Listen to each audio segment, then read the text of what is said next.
Cyber criminals are increasingly targeting small businesses. A new report by Mastercard shows since the pandemic, look at that number on your screen, cybercrime has soared by 600%. 600%. And with the average cost of a data breach stretching into the millions, small business owners could be bankrupt by a single hack. Joining me now with more on this is Matt Holland, the CEO of cybersecurity company Field Effect. Good to have you in this morning. Thank you for having me. So small businesses, we know, have less money. They've got fewer customers. So why are they being targeted? Well, the unfortunate reality is small businesses really don't know how to solve cybersecurity in an effective way. This is largely because really good cybersecurity is cost prohibitive and you need really, really good people to actually do it.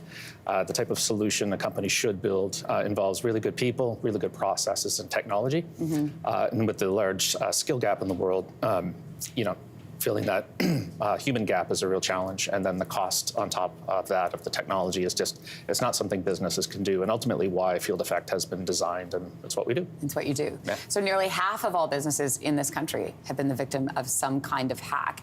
So small businesses have fewer resources at their disposal, as you alluded to there. How can they protect themselves? Well, the first thing a small business wants to do or should do is at least acknowledge the problem is there. You can't solve the cybersecurity challenge with cyber insurance. That's an unfortunate thing that people think you can't do. So cyber insurance? Yeah, that doesn't solve the problem. That just... Because what exactly does that protect you from? It doesn't really protect you from anything except business loss. So if you do get hacked and ransomware, then cyber insurance may So it's not a proactive approach? No, not at all. Okay. The second thing they should do is educate themselves. So there's lots of resources out there, industry analysts that focus on SME.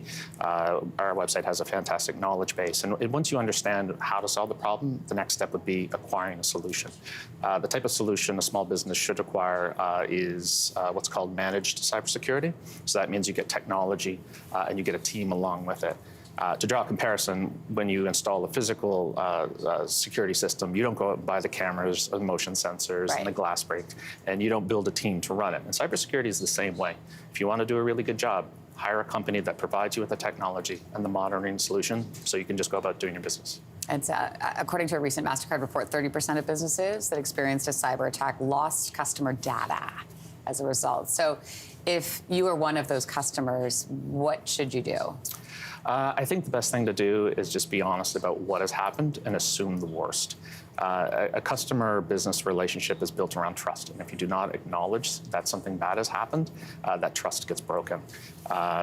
So the first thing would be to tell your customers what has happened, be honest, and then go into the process of resolution. If you have data backups, perhaps you want to restore or can restore. If you have cyber insurance, perhaps, not all businesses are the same. So perhaps paying the ransom makes sense, perhaps it doesn't. But unfortunately, it's kind of a game day call you got to make. Wow, it's an impossible situation to be in. For any other kind of theft, we rely largely on law enforcement for prevention and response. But as you were talking about, for cybersecurity, the emphasis seems to be entirely on individuals, entirely on businesses to shore up their own security. Why do you think it is that law enforcement can't seem to do much when it comes to cybercrime? So in my career, I've had the opportunity to work with law enforcement at every level, federal, municipal, state and province. And they have two challenges. The first is that they are not resourced to solve this problem. It is a very expensive endeavor to actually protect businesses in a jurisdiction against cyber attacks. So the resourcing is a problem. The second thing is their jurisdiction of effect. Unfortunately, most attacks come from countries on the other side of the world, such as Russia. So how does perhaps the OPP protect against attacks from Russia? There's just no structure that allows them to do that. So it's not because they don't want to, it's just they're not enabled to do so. Matt Holland, thank you for coming in today. We appreciate it. Thank you for your time. Hey, thanks for watching. If you liked this, be sure to subscribe here, or you can check out more Your Morning videos right here.